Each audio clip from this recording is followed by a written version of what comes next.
Telugu Desam party నాయకుడు బోండా ఉమామహేశ్వరరావు మాట్లాడుతూ కనకదుర్గమ్మ అమ్మవారి ఫ్లైఓవర్ దాని మీద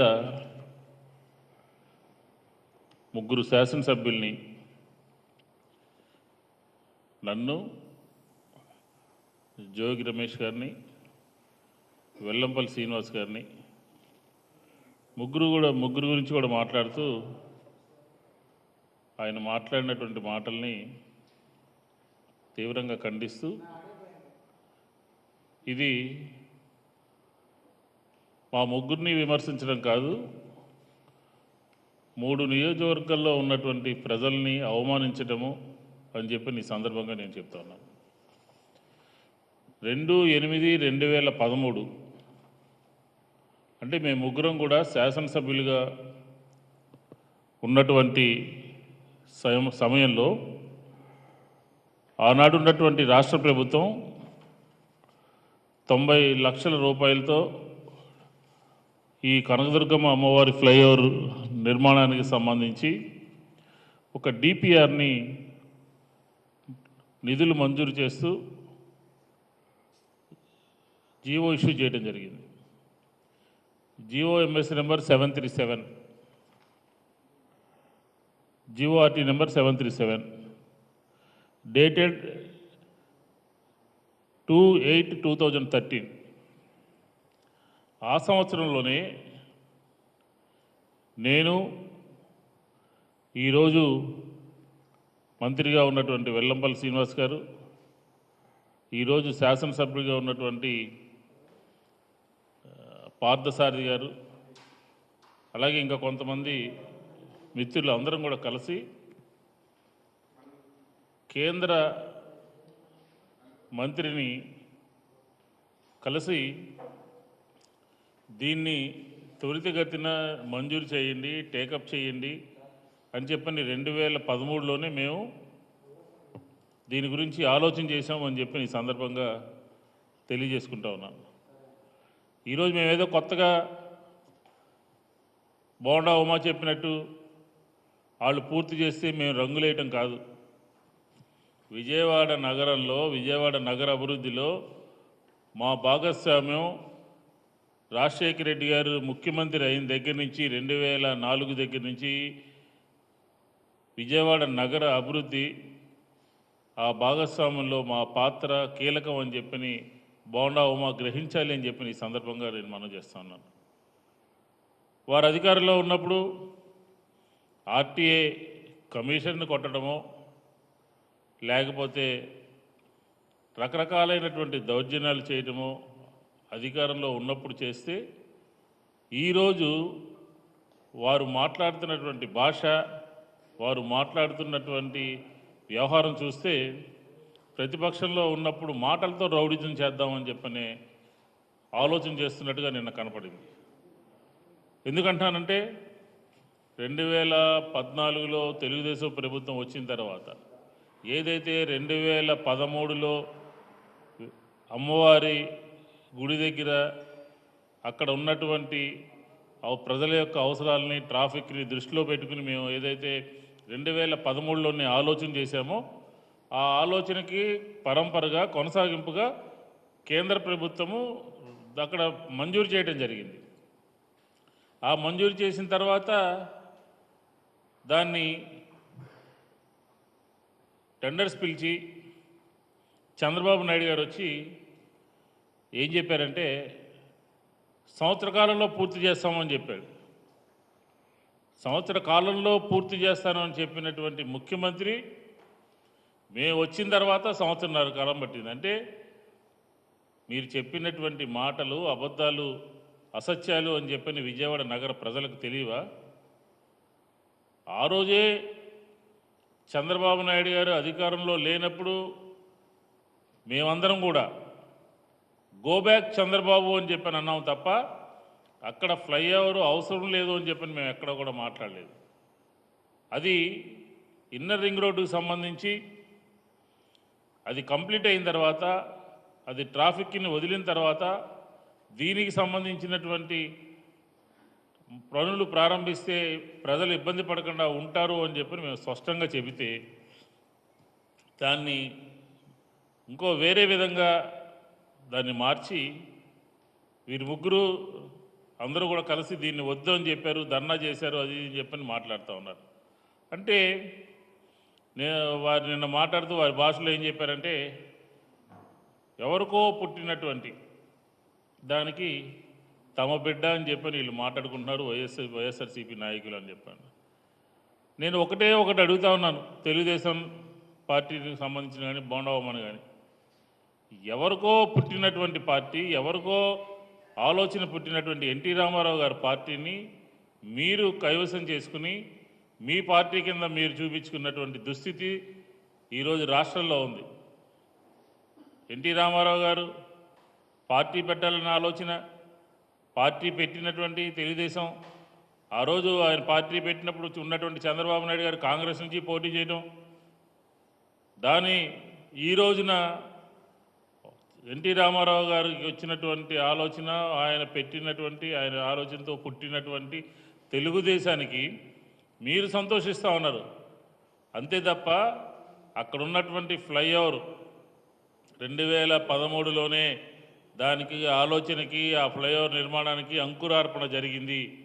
ఇన్ని మాటలు మాట్లాడుతున్నావు, నేను అడిగేదానికి ఒక తిన్నగా సమాధానం చెప్పని కూడా బోండవమ్మని అడుగుతూ ఉన్నాం. ఈరోజు విజయవాడ నగర అభివృద్ధి వైఎస్ఆర్ కాంగ్రెస్ పార్టీ వైఎస్ఆర్ గారు ముఖ్యమంత్రి అయిన తర్వాత 2004 నుంచి 14 వరకు కూడా విజయవాడ నగరం ఆయన తీసుకొచ్చినటువంటి 2 సార్లు ప్రభుత్వంలో అభివృద్ధి జరిగింది తప్ప మీ తెలుగుదేశ ప్రభుత్వ హయాంలో ఒక్క అడుగు కూడా ముందుకు పడలేదు అని చెప్పని కూడా విషయాన్ని గుర్తుపెట్టుకోవాలని చెప్పని అంటా ఉన్నాం. విజయవాడ మిల్క్ ఫ్యాక్టరీ దగ్గర ఫ్లైఓవర్ కానివ్వండి, విజయవాడ మన వారధి దగ్గర నిర్మించినటువంటి ఫ్లైఓవర్ కానివ్వండి, అలాగే విజయవాడ బందర్ సంబంధించినటువంటి రోడ్డు, అలాగే బెంజీ కంపెనీ దగ్గర ఫ్లైఓవర్కి సంబంధించింది కూడా 2012లో తెలుగుదేశానికి సంబంధించినటువంటి నామా నాగేశ్వరరావు గారి కంపెనీ ఆ టెండర్ దక్కించుకుని, అంటే తెలుగుదేశానికి సంబంధించినటువంటి కంపెనీ టెండర్ దక్కించుకుని అది 2012, 13, 14 వరకు కూడా డిఫాల్ట్ అవడం మూలంగా ఆ టైం అంతా కూడా వృధా అయిపోయి అది ఎస్కలేషన్ 100 కోట్లు ఎస్కలేషన్ పెరిగి నిధులు పెరిగి 3 సంవత్సరాలు 4 సంవత్సరాల పాటు వెనకబడిపోవడానికి అది తెలుగుదేశానికి సంబంధించినటువంటి నాయకులు, తెలుగుదేశానికి సంబంధించినటువంటి నామా నాగేశ్వరరావు కంపెనీ కారణం కాదా అని చెప్పి ఈ సందర్భంగా నేను అడుగుతా ఉన్నాను. ఈరోజు మీరు ఏ ముఖం పెట్టుకుని వైఎస్ఆర్ కాంగ్రెస్ పార్టీని మమ్మల్ని విమర్శిస్తారు? ఈరోజు విజయవాడ నగరంలో మీరు అధికారంలో ఉన్నప్పుడు విజయవాడ నగరం అంతా కూడా ఏ రకంగా ఉందో తెలుసు. ఈరోజు ఒక ప్రశాంతమైనటువంటి వాతావరణంలో వైఎస్ జగన్మోహన్ రెడ్డి గారి నాయకత్వంలో సంక్షేమం, అభివృద్ధి రెండు విజయవాడ నగరంలో మనకి కళ్ళకు కట్టినట్టు కనపడతా ఉంటాయి. మీరు చేశారు, ఏం చేశారు?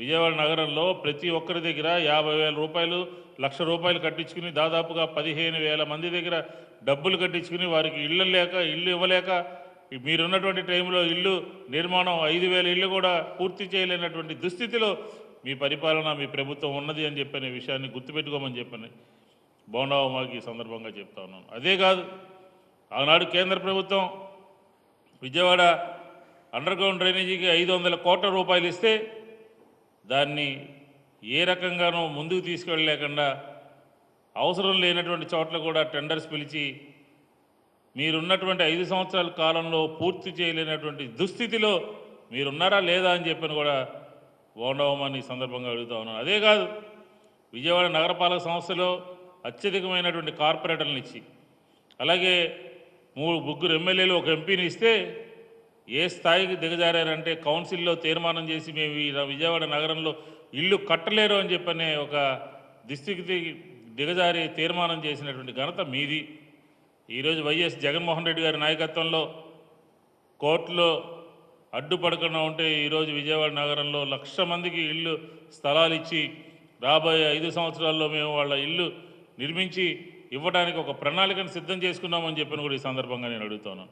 కాబట్టి అదే కాదు, ఈరోజు రాష్ట్రంలో 5 కోట్ల మందికి 60,000 కోట్ల రూపాయలు డైరెక్ట్గా నగదు జమ చేసినటువంటి ప్రభుత్వం ఏదైనా ఉందంటే అది ఆంధ్ర రాష్ట్ర ప్రభుత్వం అని చెప్పని కూడా మనవి చేసుకుంటా ఉన్నాను. ఏం చర్చకి రావాలి మీతో? ఏం విజయవాడ నగరంలో గత 5 సంవత్సరాల్లో చంద్రబాబు నాయుడు గారు ముఖ్యమంత్రిగా ఉన్నప్పుడు మీరు చేసినటువంటి రౌడీజాలు కానీ మీరు చేసినటువంటి భాగోత్వం విజయవాడ ప్రజలకు తెలియదా? ఏం చర్చకి రావాలి అభివృద్ధి మీద? ఈరోజు మేము అధికారంలోకి వచ్చినటువంటి వెంటనే విజయవాడ నగరంలో ట్రాఫిక్ని తగ్గించడం కోసం వంతెనలు కానివ్వండి, ఆర్యూబీలు కానివ్వండి, సంక్షేమం కానివ్వండి, అన్ని విషయాల్ని ప్రత్యేకమైనటువంటి శ్రద్ధ తీసుకుంటా ఉంటే రోజుకొకసారి మీడియా సమావేశం పెట్టి వైఎస్ జగన్మోహన్ రెడ్డి గారి ప్రభుత్వాన్ని విమర్శించేటటువంటి నీచ స్థితికి దిగజారి మీరా వైఎస్ఆర్ కాంగ్రెస్ పార్టీ గురించి, మా గురించి, ఎమ్మెల్యేల గురించి మాట్లాడేదని చెప్పి ఈ సందర్భంగా నేను అడుగుతా ఉన్నాను. కాబట్టి ముగ్గురు మూర్ఖులు కాదు, ఈరోజు విజయవాడ నగరం అభివృద్ధి దశలో ముందుకు వెళ్తుందంటే ఈ అనతి కాలంలోనే 400 కోట్ల రూపాయలు రాష్ట్ర ప్రభుత్వం నిధుల్ని మంజూరు చేసి విజయవాడ నగర ప్రజలకు కావాల్సినటువంటి అన్ని అవసరాలని తీర్చే విధంగా ఉన్నది. ఖచ్చితంగా ఈ విజయవాడ నగరం ఒక ప్రశాంతమైనటువంటి వాతావరణంలో మరింతగా అడుగు వేయడానికి, అభివృద్ధి చెందడానికి మేమందరం కూడా దోహదం చేస్తాం తప్ప మీకు ప్రజలు అధికారం ఇస్తే, కార్పొరేట్ల దగ్గర నుంచి ఎమ్మెల్యేల దగ్గర నుంచి ఎంపీల దాకా మీకు అధికారం ఇస్తే మీరు 5 సంవత్సరాల్లో ఏం వెలగబెట్టారో ఆంధ్ర రాష్ట్ర ప్రజలందరికీ కూడా తెలుసు అని చెప్పిన విషయాన్ని స్పష్టంగా చెప్తూ, ఇప్పటికైనా సరే తెలుగుదేశం ప్రజలు ఇచ్చినటువంటి తీర్పుని గౌరవిస్తూ వైఎస్ఆర్ కాంగ్రెస్ పార్టీ మీద అనవసరమైనటువంటి విమర్శలు చేసేటటువంటి స్థితికి దిగజారద్దు అని చెప్పిన కూడా ఈ సందర్భంగా కోరుతా ఉన్నాను.